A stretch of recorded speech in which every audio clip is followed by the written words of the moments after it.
Hello, this is Dinesh and this is Sridevi and this is my daughter Avika. Hi. We just moved into this house like a month back.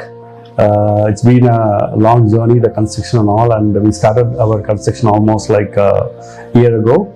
The very first discussion with my builder, we got to know about Nibav, and here we have Nibav and it's already installed, and we are happy with the option. We made a right choice, and this Nibav actually fits in a very compact space, and ours is a very compact house. Ours is a two-floored house, and especially with elderly people coming in, it's difficult for them to access all the floors. So we thought let's go for a lift, and we looked at several options, but Nibav seemed to be a good fit for our place. We have a small space here, so it fits perfectly.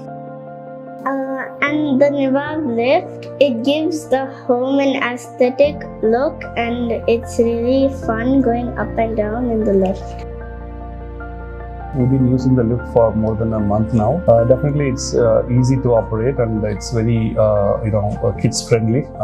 It has a lot of safety features, so I'm able to use it with confidence and with the feeling of safety, and overall we like it.